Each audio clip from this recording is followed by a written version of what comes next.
Hola, hola, bienvenidas a Salud Mental para Emprendedoras, el podcast donde hablamos sin filtros sobre los desafíos de emprender y cómo cuidar nuestra salud mental en el camino. Soy Muri, psicóloga y emprendedora como vos, y sé lo que es sentir que el negocio te apasiona, pero también que te abrume. Acá vamos a compartir experiencias reales, herramientas prácticas y reflexiones que te ayuden a encontrar el equilibrio y bienestar mientras construís tu emprendimiento. Este espacio no reemplaza una terapia profesional, sino que busca compartir herramientas y reflexiones. Hoy vamos a hablar del síndrome del impostor, algo que nos sucede comúnmente a muchas emprendedoras. Esto puede suceder cuando recién arrancamos con nuestro proyecto o cuando nuestro negocio está en proceso de crecimiento y tenemos que enfrentarnos a nuevos desafíos. Queridas amigas emprendedoras, tengo que decirles que aunque tal vez ahora no lo crean, sus talentos y logros son reales. Y en el episodio de hoy vamos a reflexionar un poco de esto. Antes de empezar, las invito a seguir al canal para no perderse ningún episodio y a compartir este contenido con otras emprendedoras que lo necesiten. Ahora sí, arranquemos. Me voy a poner en modo maestrita para hacer una aclaración súper importante. Un síndrome es un conjunto de síntomas o señales que suelen aparecer juntos y que pueden indicar un problema o una condición. No son una enfermedad, pero sí un conjunto de cosas que se relacionan y afectan a una persona. Por lo tanto, el síndrome del impostor no es una enfermedad, sino un conjunto de pensamientos y sentimientos que hacen que una persona dude de sus logros y sienta que no es lo suficientemente buena, aunque tenga pruebas de que sí lo es. Probablemente hayan sentido esto alguna vez y las entiendo porque también me pasó. ¿Cuándo? Miles de veces. Tengo tantos ejemplos como días del año. ¿Por qué? Porque quien hace cosas le pasan y está en una, a ver qué hacemos con eso que sentimos. Mi mejor ejemplo es cuando resolví hacer un giro de 360 grados con mi emprendimiento, dejar de fabricar accesorios para dedicarme al 100% a enseñar cómo hacerlos. Me daba pánico. Y no porque no me gustara el cambio que iba a hacer, sino porque los cambios me cuestan un poco. Cuéntenme en comentarios si a ustedes también les pasa esto. Lo primero que sentí, y este es un sentimiento característico del síndrome del impostor, es creer que otros me sobrevaloraban. Sí, así como escuchan. Sentía muchísima presión de mi núcleo. Obviamente me preocupaba no estar a la altura de sus expectativas. ¡Uf!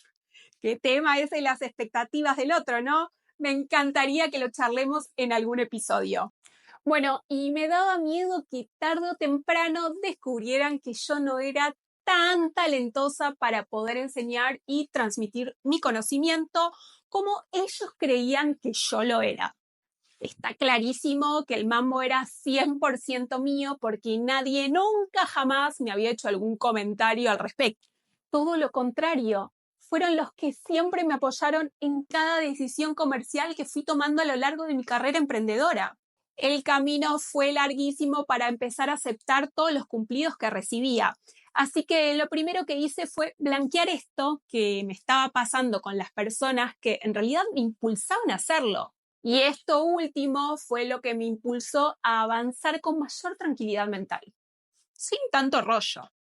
Durante un tiempo opté por dejar de ver redes sociales para evitar compararme con personas que parecían tener más éxito o experiencia que yo, porque si bien era algo que hacía de forma inconsciente, me afectaba un montón.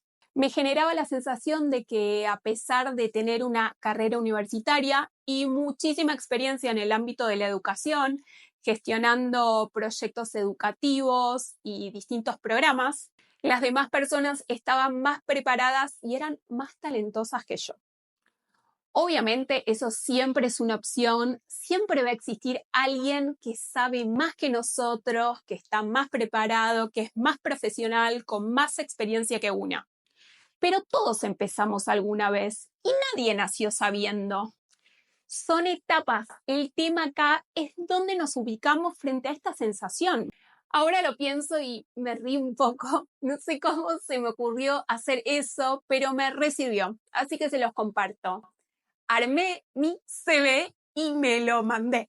Fue la forma que encontré para concentrarme en mi propio progreso, empezando de a poquito a valorar mi camino recorrido. ¿Qué piensan? ¿Se animarían a armar su propio CV para enviárselos a ustedes mismas? Soy muy fan de hacer este tipo de ejercicios que al principio suenan raros, pero con el tiempo descubro cuánto me ayudaron. Hay una frase que dice que la suerte te encuentre trabajando. Es de Pablo Picasso, aunque también hay variantes similares de otros autores y pensadores. La idea detrás de esta frase es que la suerte no es algo que simplemente llega sin esfuerzo, sino que suele favorecer a quienes están preparados y trabajando para poder alcanzar sus metas. Pero muchas veces me olvidé de ello. Y a pesar de haber trabajado duro y alcanzado metas súper importantes, no lo recordaba. Pensaba que eso no fue por el esfuerzo que puse en conseguirlo, sino en factores externos, ajenos a mí y la suerte. Lo único que conseguí era hacer chiquitos todos mis logros y, en consecuencia, pensar que las otras personas en mi lugar podrían haber hecho las cosas mejor y haber conseguido los mismos resultados, incluso mejor que yo. Y acá es cuando entra en juego, para poder trascender, el recurso que les compartí en el episodio anterior. ¿Lo vieron? El famoso registro de logros. Cuéntenme en comentarios si ya empezaron a hacerlo. Otra opción, solo para valientes, podría ser que le pregunten a personas que admiren su trabajo qué piensan sobre eso, y siendo objetivas puedan analizar todas las respuestas. Todas tenemos una persona de confianza que no nos va a mentir y va a saber cómo comunicarnos lo que piensa para que nosotras, como receptoras, logremos analizar eso que nos dicen. Obviamente, de la mejor manera posible. Esto último que les voy a contar tal vez suene medio rebuscado en un comienzo, pero probablemente a alguna también le pasó y por eso se los cuento. ¿Alguna vez sintieron miedo a que en cualquier momento alguien descubra que no saben tanto como creen? ¡Qué miedo! Eso fue lo que me pasó en mi primer workshop presencial de Soy. Ya lo conté muchas veces esto, pero para que se den una idea, lo que pasó fue que en el lapso de 8 horas había completado los 2 turnos de 6 alumnas cada uno en mi primer lanzamiento. En aquel momento me había parecido una locura total. Me acuerdo de ese día y me da un no sé qué acá en la boca del estómago. Me acuerdo exactamente que en el primer turno me paré frente a mis alumnas y les dije algo que siempre repito en todas mis clases, y es la esencia de mi forma de enseñar. Les dije, todo lo que van a ver y escuchar acá es mi forma de hacer las cosas. No está ni bien ni mal. Simplemente es lo que a mí me gusta, a mí me sirve y me queda cómodo. Con el tiempo agregué lo siguiente. Me encantaría que, si ustedes encuentran otra forma que les funcione mejor, me la compartan, así yo también aprendo. ¿Y por qué sumé esto? Porque lo que aprendí es que lo que yo enseñaba y continúo enseñando es un método, una forma de hacer las cosas. Y me parece mucho más espectacular que cada persona pueda encontrar su estilo. El proceso de cada una es distinto y está bien que así sea. En cambio, si yo me hubiera plantado con que lo que enseñaba era una técnica, limitaba a aquellas personas que habían confiado en mí a una sola forma de hacer las cosas, cortándoles la posibilidad de modificar o rediseñar las formas de hacer. En conclusión, entendí que decir que era la creadora de un método me ubicaba en el lugar de eterna aprendiz, donde el juego de aprender y reaprender las cosas es constante e infinito. Esto es a título personal. Para mí, la técnica es algo estático, inflexible, y eso no está en mi esencia frente a la enseñanza o el aprendizaje. Pero bueno, volviendo a lo nuestro. Tener en claro todo esto cada vez que surge en mí ese miedo a que me descubran, me recuerda que la experiencia se gana con el tiempo y siempre y cuando uno esté dispuesta, el aprendizaje es infinito. Nadie sabe todo y está buenísimo que así sea porque se abre un sinfín de posibilidades de aprender de los otros. Imposible tener todas las respuestas sobre todo. Si no, sería un pensamiento un tanto narcisista del que, bueno, yo huyo. Quiero compartirles una reflexión final sobre este tema y de verdad que me encantaría saber qué piensan sobre todo esto que les fui contando de mi experiencia con el síndrome del impostor. Porque repito, ninguna emprendedora está exenta de sentirlo en algún momento. El síndrome del impostor no significa que no son buenas en lo que hacen, sino que sus mentes les están jugando en contra. Patean para el equipo contrario. Y como frente a cualquier otra dificultad, reconocerlo es el primer paso para superarlo. Son más capaces de lo que creen. Que el síndrome del impostor aparezca en sus cabezas es una prueba de que les importa lo que hacen. Sentir dudas no significa que no merezcan sus logros. Tal vez podría ser que tenemos, porque me incluyo, estándares muy altos para un comienzo y el deseo imperioso de mejorar y progresar.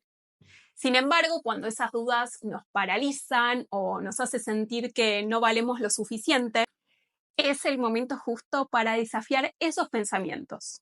Es por eso que me ayudó mucho el ejercicio del CV. Me hizo pensar en todo lo que aprendí, los desafíos que tuve que superar y cuántas veces sentí que no iba a conseguir algo y sí lo hice. Hablo mucho con las emprendedoras que asesoro y les digo y recalco frente a sus victorias que no llegaron hasta ahí por casualidad ni por suerte, sino por su esfuerzo, su constancia y creatividad. Y además, cada paso, cada error, cada aprendizaje suma y es parte de nuestro crecimiento como personas y emprendedoras. Esto me sirve mucho y también se los quiero compartir. Cuando se comparen con otros, recuerden que solo ven una versión pública. Salvo que estén en la cocina de eso, va a ser imposible que conozcan los detalles del proceso completo que hizo que esa persona llegara hasta ahí. Y sí, porque todas tenemos inseguridades. Hasta las personas más exitosas alguna vez dudaron de ellas. Pero la diferencia está en que llegaron a ser exitosas porque siguieron avanzando a pesar de. Algo que no mencioné es que el síndrome del impostor también nos puede llevar a la procrastinación. Tememos empezar un proyecto o lanzar algo nuevo porque pensamos que no lo vamos a hacer perfecto o que vamos a ser juzgadas. Este ciclo no nos deja avanzar. Pero la verdad es que lo mejor que podemos hacer es seguir adelante, aprender de nuestros tropiezos y celebrarnos por todo lo que vamos logrando. Esto es exactamente lo que me pasó cuando decidí hacer este podcast y me estuvo pasando hasta ahora que estoy grabando esto, que va a salir a la luz en pocas semanas. Y honestamente no sé cómo va a impactar en quienes me escuchan. Y sí, la confianza en uno mismo no es algo que se consigue de un día para el otro, pero es algo que se cultiva con pasos chiquititos. Es ir recorriendo nuestro crecimiento a pesar de las dudas que nos surgen en el camino. En resumen, el síndrome del impostor no define quiénes somos. Es solo un desafío mental que podemos superar al entender que el camino de emprender es único para cada persona y lo importante es seguir creciendo y aprendiendo, no ser perfecta desde el principio. Las invito a confiar en sus procesos, en su creatividad y en lo que vayan logrando, porque todas lo merecemos. Antes de despedirme, las invito a compartir este podcast a una emprendedora que lo esté necesitando, a compartir en comentarios sus experiencias y reflexiones sobre el síndrome del impostor y todo aquello que consideren que a una colega pueda motivarla a seguir adelante. Gracias a todas por la confianza de siempre. Nos vemos en el siguiente episodio.